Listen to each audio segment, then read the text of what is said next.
Going on, Jose. All right. Hey. So, Tony, salud. Salud. All right, let's try this one more time. All right, this is take two, man. We'll get it right this time. All right. So thank you for coming. What I want to do with this VCast or podcast, whatever you want to call it, is to emphasize and show how not every success isn't overnight. That it can happen sometimes overnight, but a lot of the times it takes a lot of hard work. But a lot of the times what happens is life takes a lot of changes, and you start learning from when you're young, the jobs you have and everything else, and the opportunities that come along, and you end up where you're at. Yep. So you're a smart guy, bro. I always learn stuff from you when we talk and everything else. So I really wanted you to share your story and drop some knowledge. Thank you. Yeah, thank you. Well, I mean, I'm not just saying this. We learn from each other, right? I mean, so that's great, and I think that it's important what you're doing. I was really excited when you told me that you were going to start doing these webcasts or VCasts. I don't know what you call them, but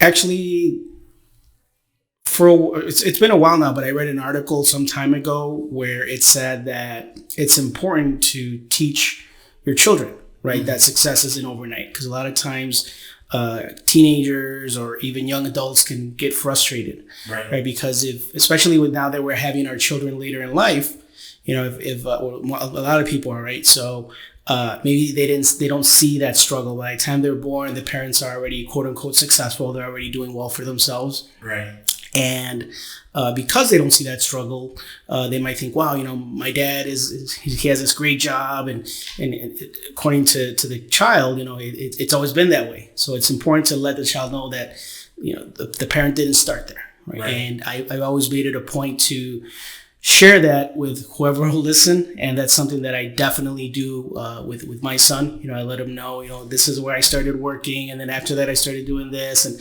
every once in a while we'll have a conversation. And I mean, he's 9 years old, but I've made it a point to try and speak to him as an adult for a while now, and hopefully that'll sink in, and he won't have that same frustration. He'll realize that, as you just mentioned, it's probably not going to happen overnight, and it's a matter of learning from your mistakes and moving forward, and falling and getting up, and just not giving up. No, yeah, for sure.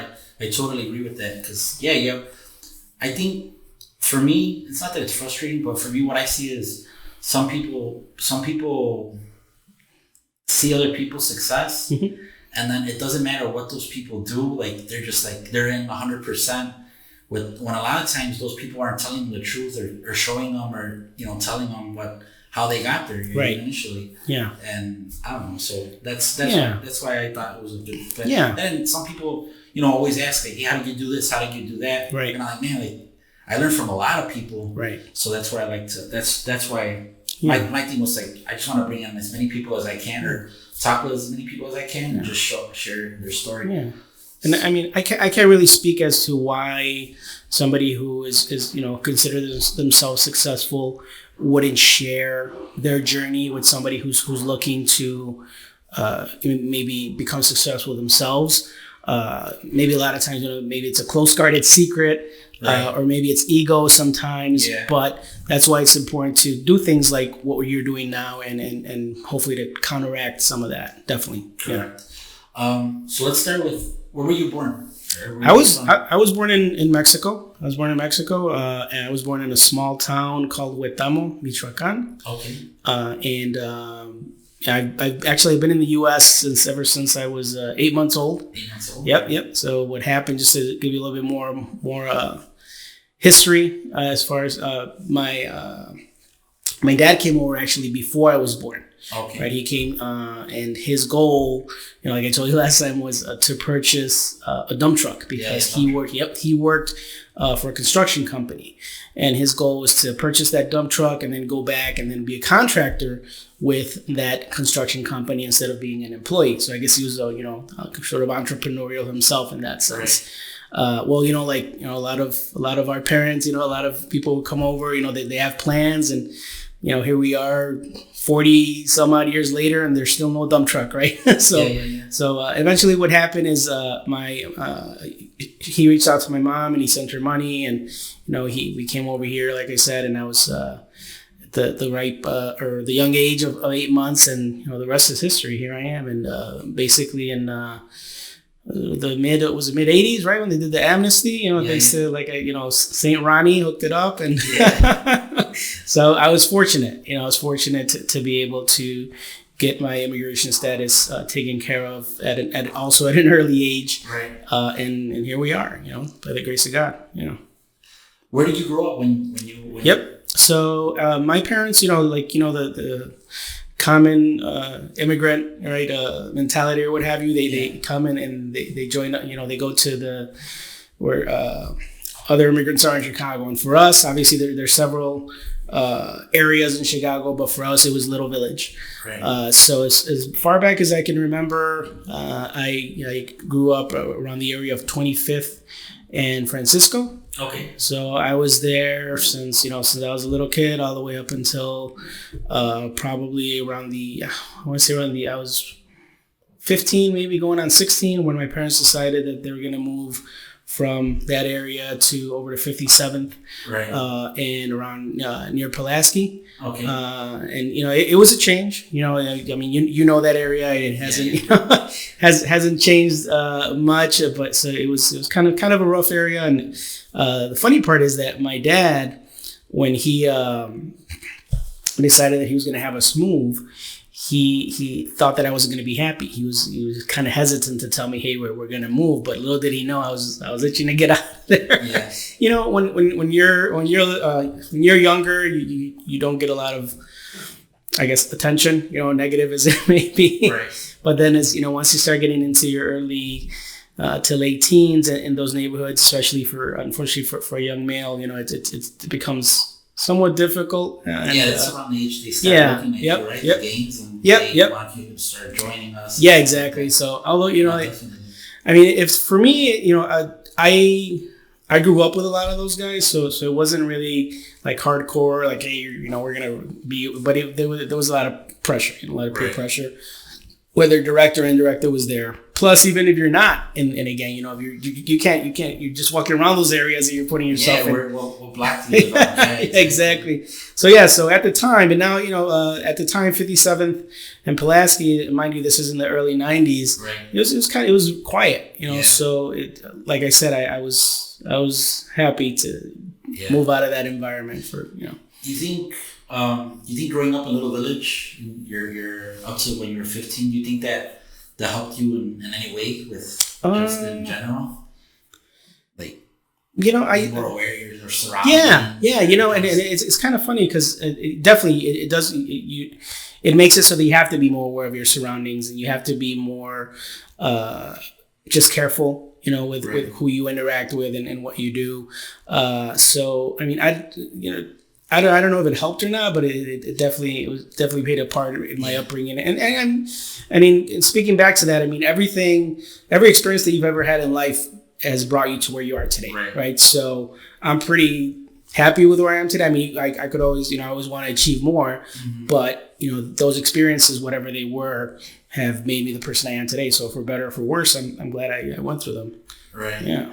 Do you think it helps you? All right, so in business, you have a lot of people. You have some people that talk a big game. Yeah. Or that come into the room, and I think everybody's supposed to, respect them about them. Do you think growing up in neighborhoods like that, like, you have a different mentality? You're like, it isn't what I don't really care who you are. It's more like, show me you're authentic. Yeah. I to some degree, right? Because a lot of, you still get intimidated every once in a while when, depending on who you're interacting with. And I actually had a situation recently, just a couple of weeks ago, where there was a lady who I met with, an advisor, a financial advisor, because I work in the financial industry, and she came across very direct, and initially, it is intimidating, but you just growing up in that environment, you learn to deal with different types of people, so it definitely does that. So looking back, it definitely does help you do that. Not like initially, like this lady was intimidating, just in the way that she interacted with people. But eventually, you kind of take a step back and you're like, wait a minute, I've dealt with rougher personalities, and so it does. It's like I said, everything's an experience, and even growing up in that environment will help. Yeah. So what was your first job after? The first job that actually my very first job, I was at the age of 13 was my first job. Okay. And I was a tutor for the Chicago public school system, right? So at the age of 13, they actually had a special program where I had to go get a permit from CPS. Back when they were on 39th and off of Western, I had to get a special permit to be able to work. So I went and got my permit. And then I was lucky enough where I was able to tutor kids from my grammar school. So I was in high school. I went to grammar school from 4th to 8th grade at Maria Saucedo Magnet. So I was lucky enough to go there. And it paid like, I think my checks were like $20 a week or something like that. Yeah. Well, I mean, I don't remember, but at 13, $20 a week. At $13-$20 a week is not bad. And more than anything, I enjoyed being able to help other kids, right? And at the time, I would tutor people. The main thing that people needed help with was math.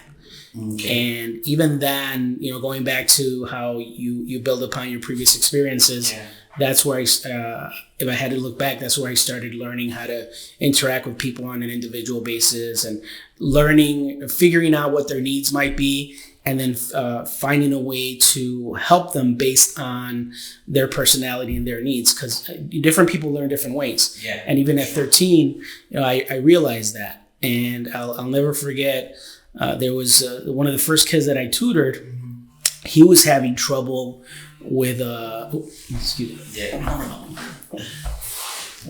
He was having. Oh yeah, that's good stuff. So he was having trouble with figuring out the equal, greater than, and less than. Mm-hmm. And I remember he was standing next to his buddy, and he couldn't get it. He just didn't know which side went where. So what occurred to me, as I said to him, just think of like that little symbol. Think of it like an alligator's mouth. If you're an alligator and you're going to eat, which one are you going to go for? Are you going to go for the smaller number, or are you going to go for the bigger number? Right. And that clicked. I just saw like he was like, whoa, like I never thought of that. Yeah.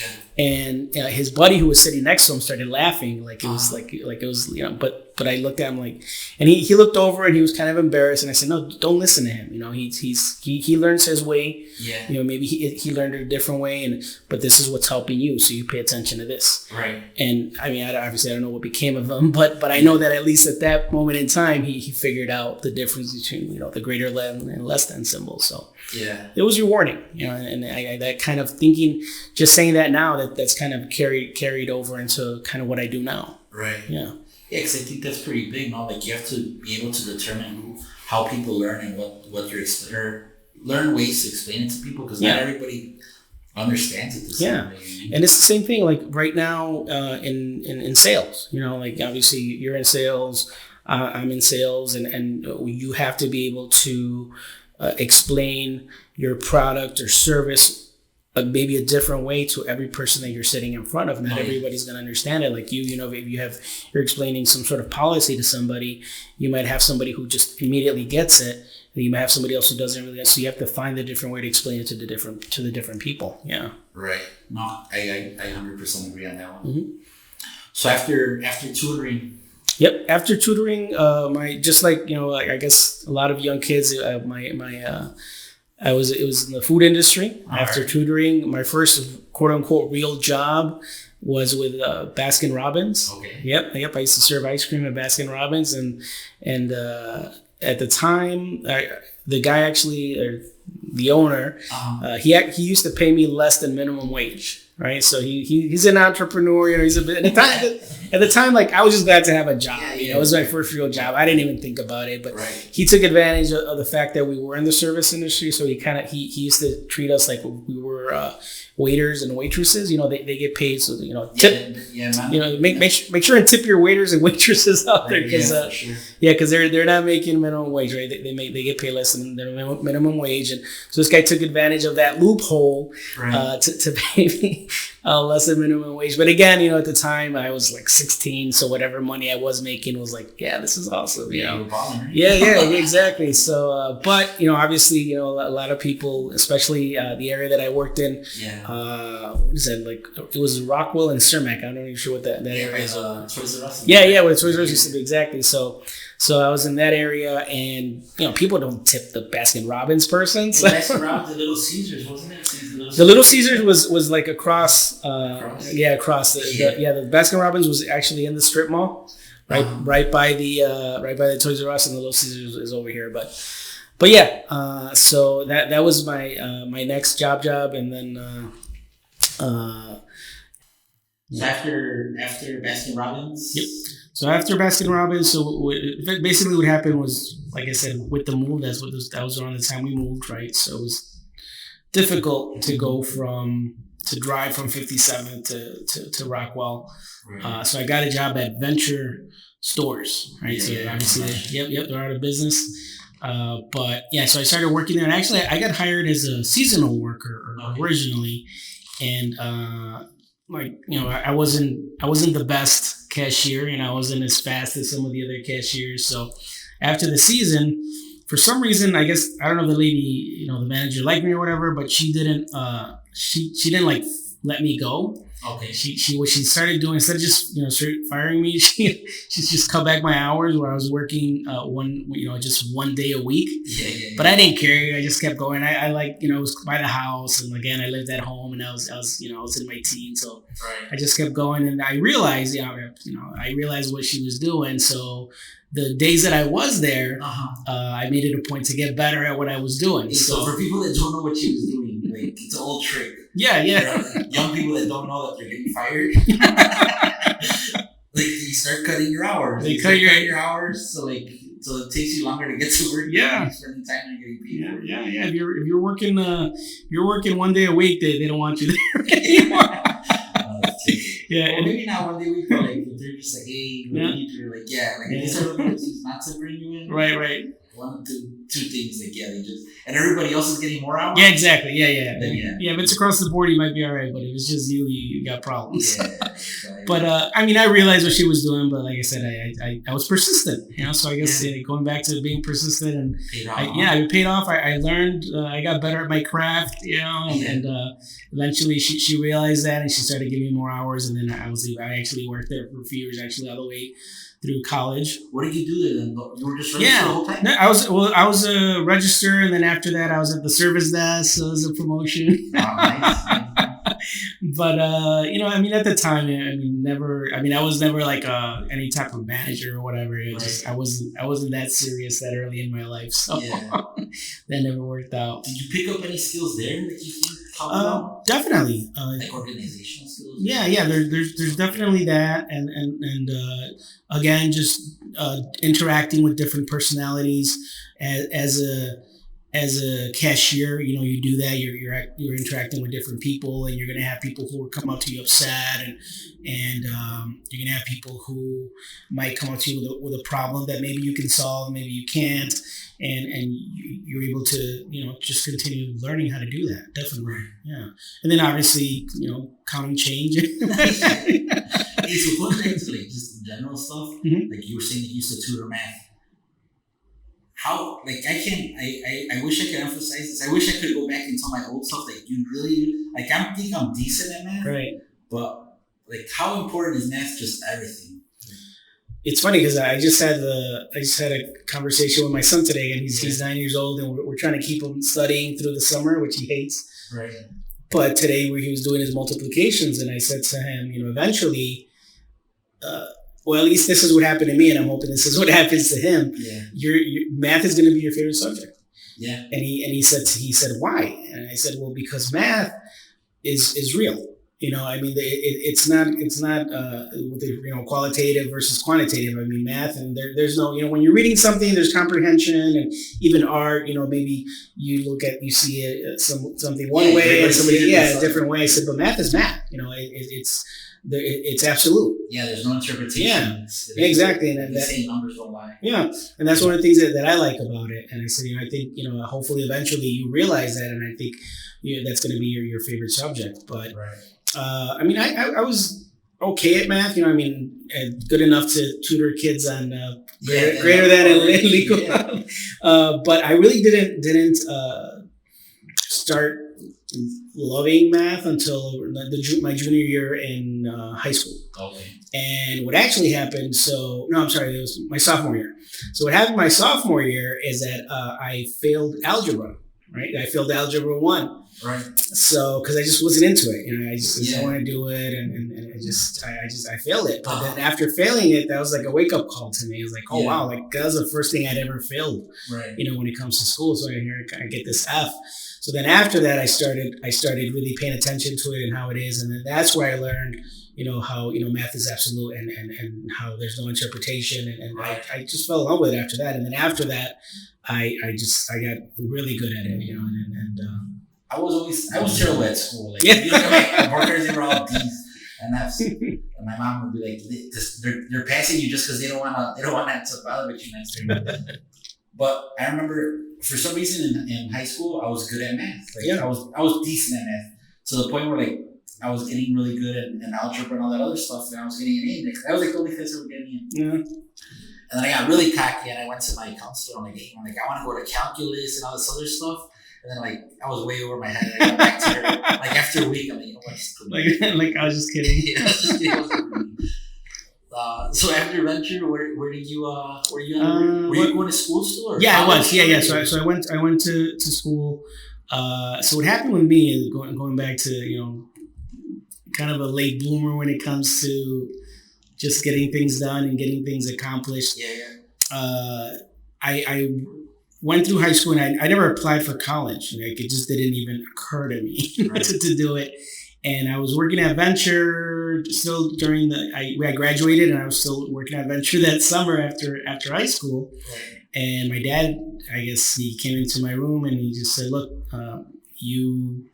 within the next few months, you have one of two choices. You can either get a full-time job, no more of this part-time venture thing, or you can go to school. And I remember thinking, if I get a job, that's going to cut into my free time. Yeah. So I went to school, and the way that I picked my school is that I called a buddy of mine and I said, "Hey, where are you going?" And he said, "Oh, well, I'm going to DeVry." And I was like, "Cool, that's where I'm going."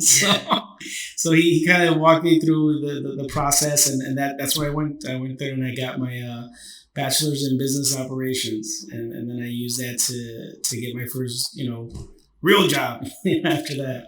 So I know this is maybe a little bit off subject or whatever, and it's not, I don't want to get political and stuff, but like with all this talk with everybody about education and everything else, and college and the cost and everything else, but do you think college is, how do you think college benefits you? And do you think everybody should go to college yes. I don't think everybody should go to college. Right. Definitely not. And to give you an idea of right now in the field that I work in, and probably in the field that you're working well, I mean, your licenses are probably more important than your degree, I would say, right? So, again, I work in the financial services field, and I have what's called a Series 7 license, right. And I also have my life and health license, and I just had a conversation with one of my coworkers. I had no idea. So what he started doing is the company that I work for, he started working at the call center while he was in college, and he stopped going to college, and he was able to work his way up. And right now we hold the same position. Yeah. But he doesn't have the debt. He didn't have to pay the school that I did. Right. So one of the things that he's looking to do is maybe get more licenses to broaden that. And he doesn't see himself going back and even finishing his bachelor's. Right. But he's fairly successful in his field. So more than anything, it is it's important, I think, to let kids know that there's more out there than just college, and college isn't for everybody. Right. And I have had this conversation with my wife. Again, my son is 9 years old, and then I say to her, we should start saving definitely in case he decides to go to college, but we should still be of the mindset that he might decide that he wants to be a firefighter. I don't know, and that's fine. That's what he wants to do. But more than anything, you want your children to be happy. But again, college isn't for everybody. You figure out what it is, what your strengths are, right. and try to work on those, and possibly find a field that's going to play to those strengths. Right. Yeah, but maybe not college. Right. Not necessarily. No. Wow. What was the highest degree you got? Then you went back to school, right?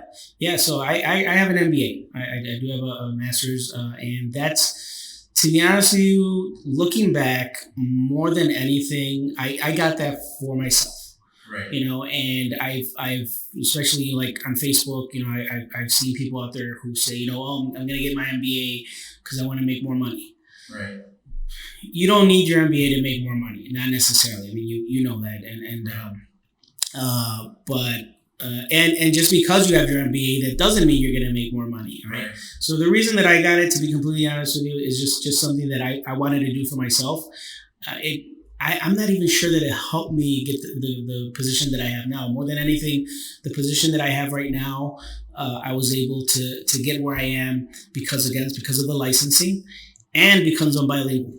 So that played a big part, but more actually when I initially started in this field, I was in the middle of getting my MBA, so I didn't even have it yet. Uh-huh. So it didn't, maybe it might have impressed the person who hired me a little bit, but more than anything, they were looking for my bilingual skills. Yeah, and the license. So the bilingual skills. Let's go back to your job after venture. I know that helped you out there too, right? When you got out of school. So it actually did. So actually, immediately after venture, I worked for Enterprise Rent-A-Car, right? So and it was the same thing there. So Enterprise, as you may or may not know, all the people that are working there, they're usually kids right out of college, and Enterprise actually recruits at colleges. They like college educated young men and women, and everybody who's at Enterprise is in a management training program. Everybody that you're dealing with, from the person that picks you up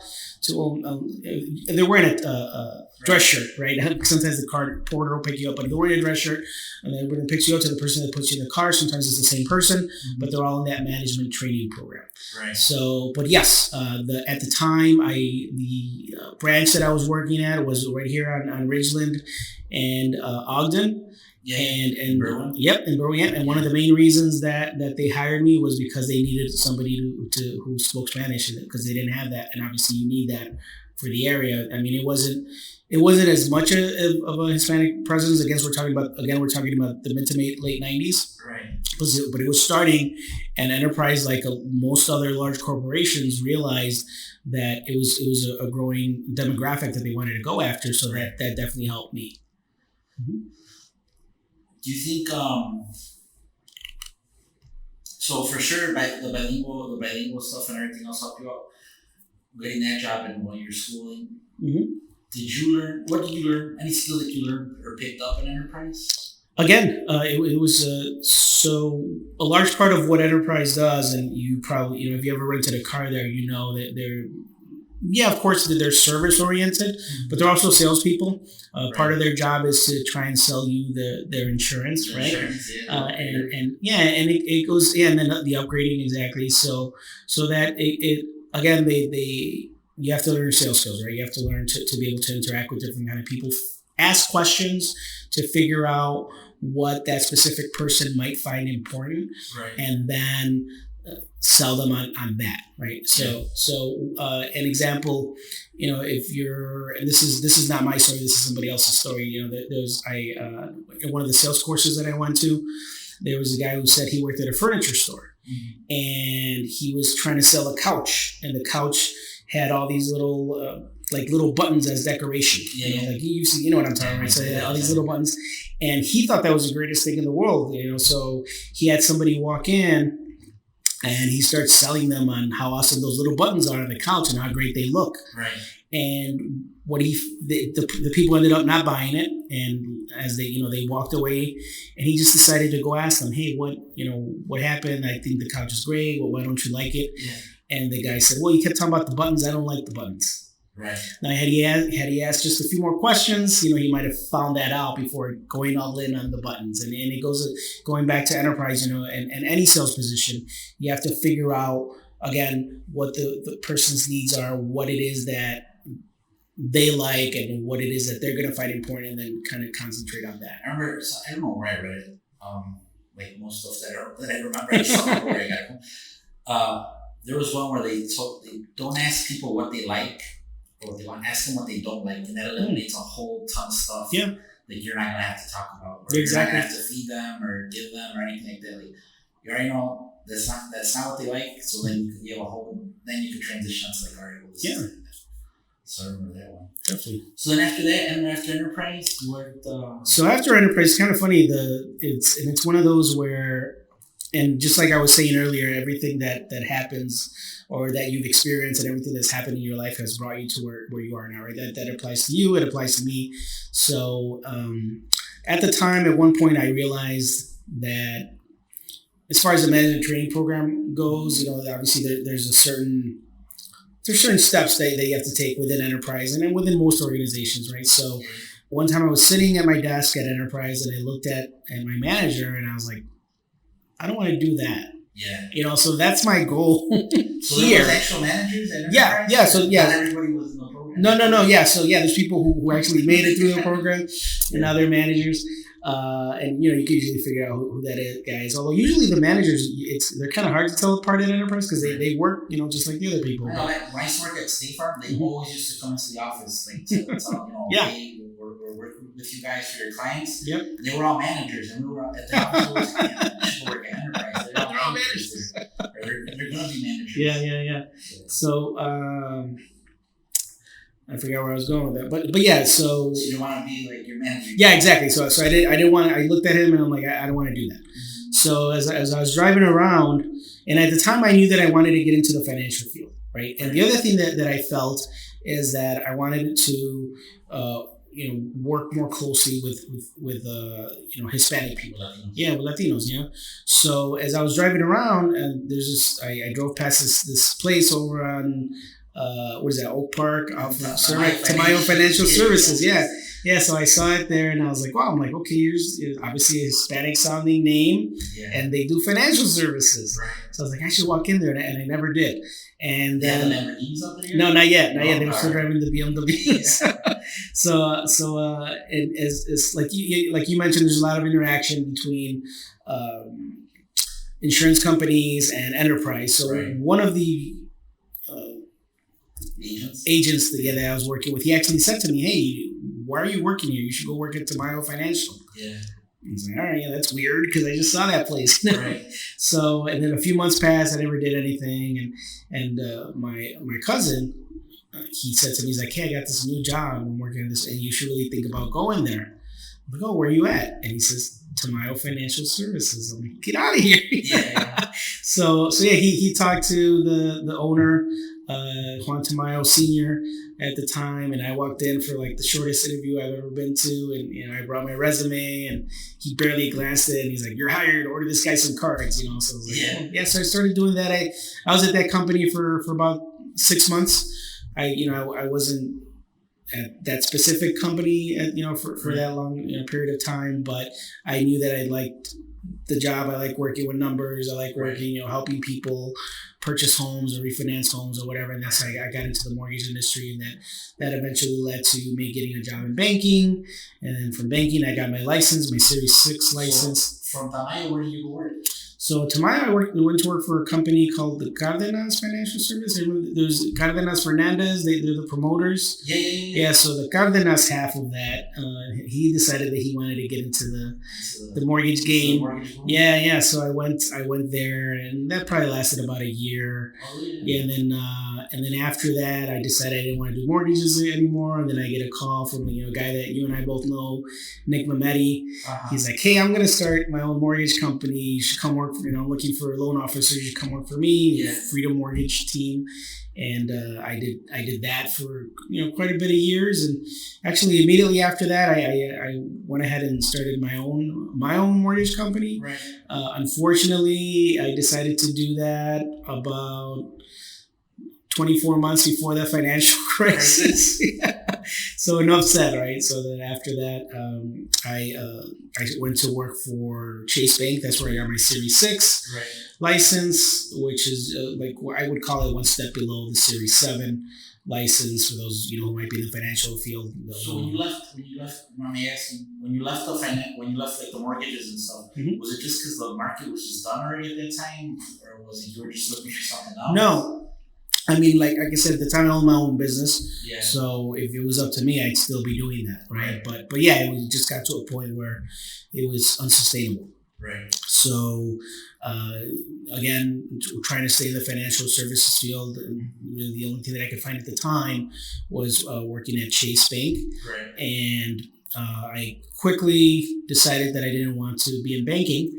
But the nice part of that is, like I briefly mentioned earlier, is that they helped me, or I was able to get my Series 6 license. And then that's what got me, because I had my Series 6, I was able to get the job for a company called Principal Financial Group, and which is working in the field that I'm still working in now. Okay. Yep. So the Series 6 got my foot in the door, and then once I was at Principal, they required that I got my Series 7, and then just worked from there. So you still work for Principal? Who you work for? No, yeah. So I worked for Principal, and then after that, I went to work for another company, not really well known, but currently I work for a company called Mass Mutual. Okay. I do financial services for that company, and then I also have my own company, bookkeeping and tax preparation services. And what's the name? The Chicago Tax Professionals. How long have you had that one for? So actually, I've been doing taxes since the late 90s. Okay. So one of the things that I skipped over, actually, now you just reminded me, I worked at H&R Block for a year.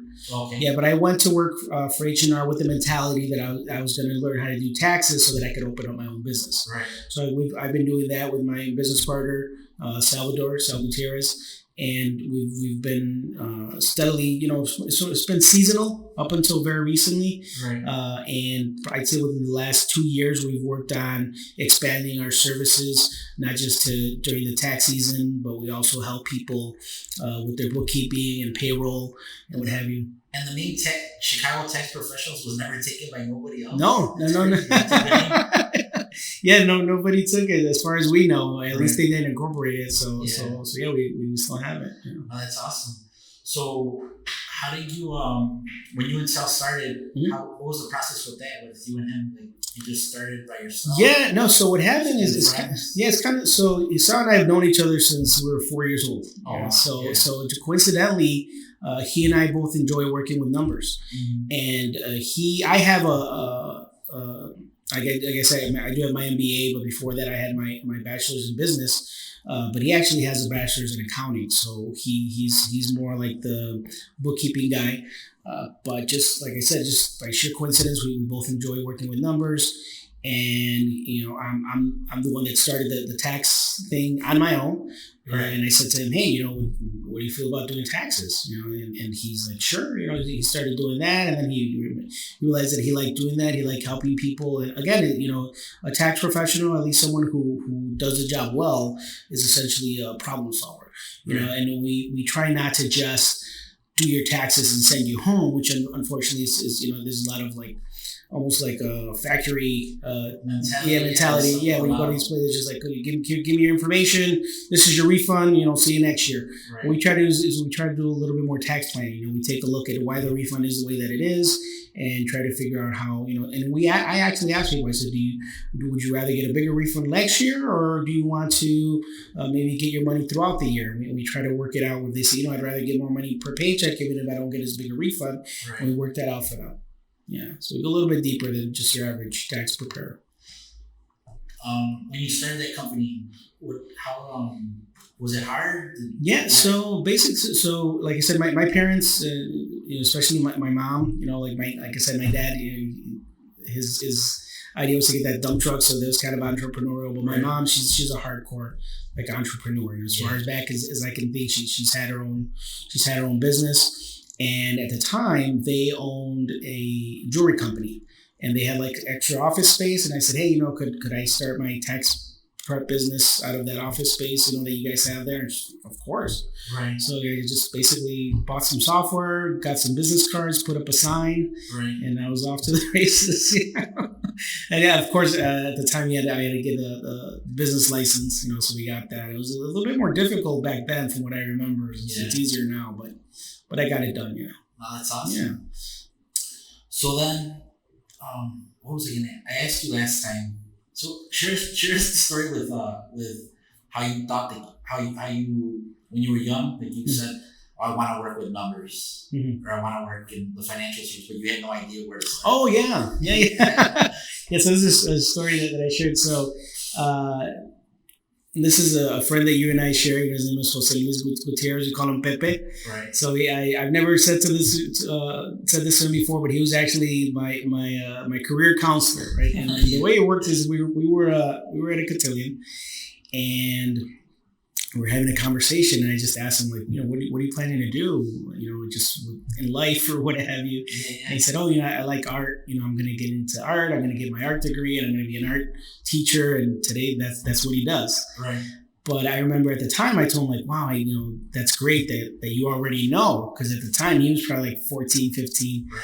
And I said that the only thing that I like to do, or that I find interesting, is money. Right. And then he responds like, oh, well, I plan to make money in my job. I'm like, no, that's not what, of course you're going to make money. I don't just mean that I like having money or making money. I like the idea of money. I like the way it works, the currency, what have you. But, and mind you, just coming from the neighborhood and the background that we come from, we didn't have a lot of experience with money managers and financial advisors. So I had no idea that the field even existed. Right. So I actually said to him, I like that, but I don't think that I can get any kind of job doing that.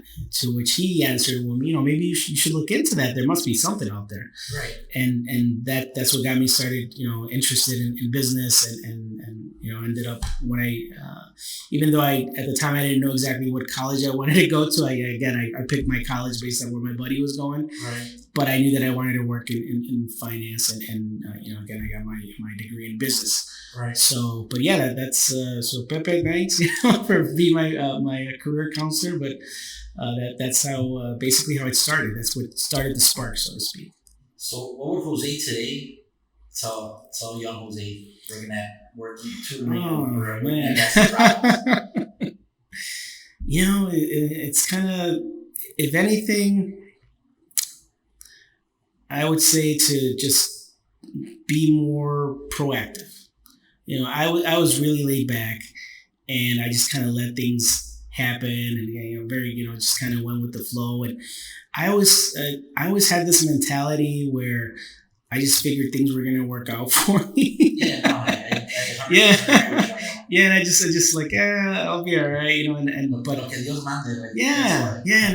I just looking back, like I wish I'd been more of a go-getter, right. It's like, so high school I just kind of sleptwalked through it and didn't put a lot of effort. But yeah, if I could go back, I would have definitely put more effort into it, and things have been relatively easy, but more than anything because of my parents. Right. So I know like a lot of people, like they'll say, well, if everyone should just kind of work, look out for themselves, and anybody can do it, but that's not necessarily true. I don't. Right. A lot of times, people don't necessarily. I mean, we might all have the same opportunities, but we don't all have the same support. Right. Yeah, so I mean, I was lucky to be in a situation where my parents supported me, right, and they were able to lead me in the right direction. But I really wish that I had done a lot more of that for myself and been more proactive instead of just kind of waiting for things to happen. Right. Yeah. So definitely that, be more of a go-getter. Be more of a go-getter. Yeah. And then, So you travel a lot for work. Yep, I do now.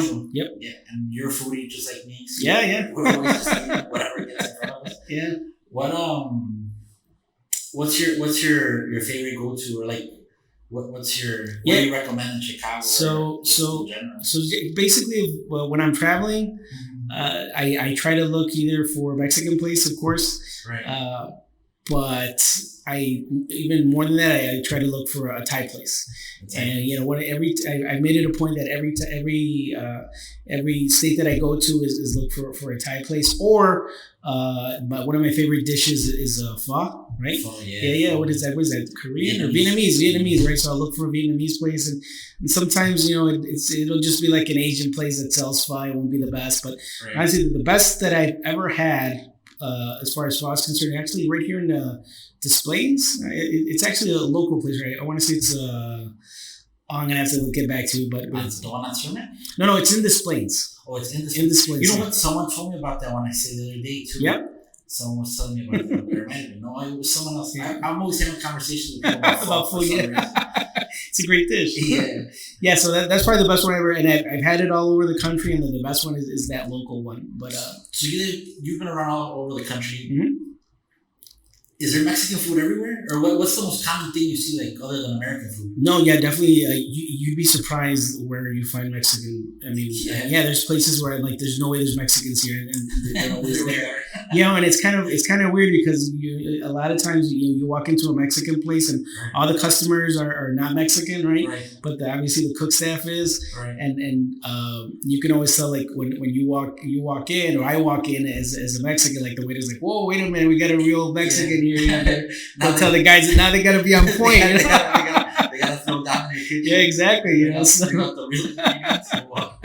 Yeah. So definitely Mexican, and believe it or not, I mean, when I first started eating Thai food back in the mid '90s, there wasn't a lot of Thai places, but now there seems to be a lot of Thai places all over.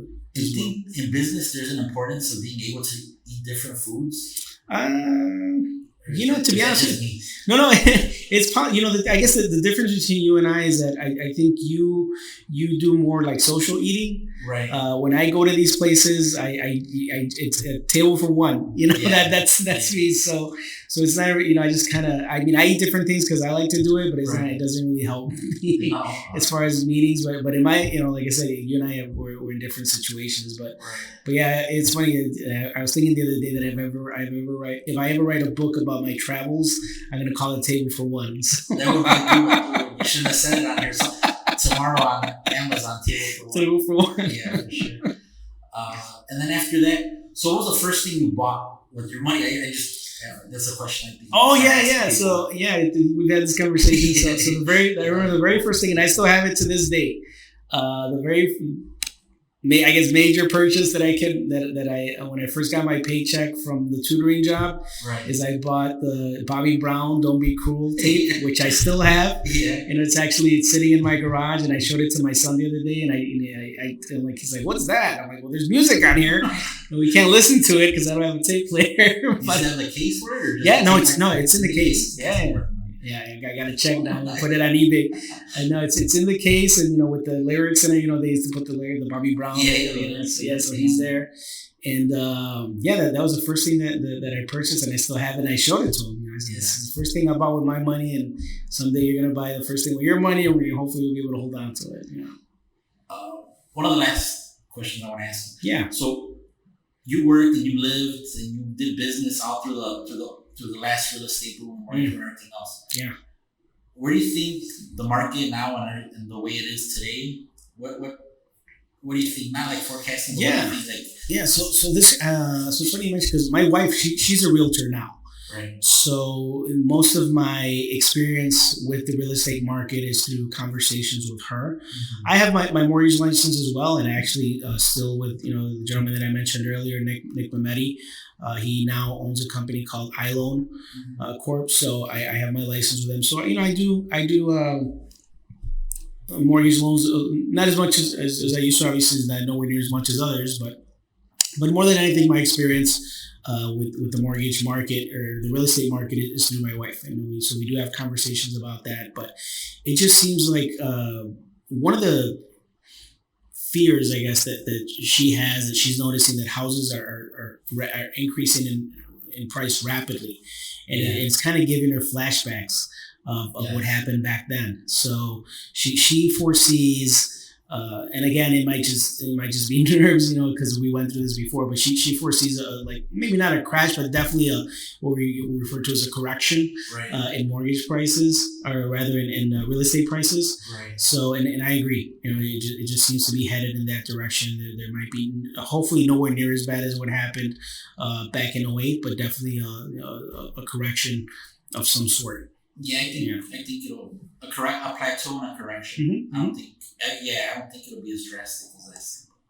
Yeah, and most of the time, obviously when we talk about corrections, we talk about it in the stock market or what have you. But obviously they happen in the real estate market as well. And I definitely see that coming soon. Jose, thank you for stopping by, bro. Yeah, thank you for sharing your story. Did we get it for the third time? Yeah. Hopefully we have no more technical difficulties. Sounds good. We'll have to have you on again. Sounds good. All right. Salute. Save some for the end.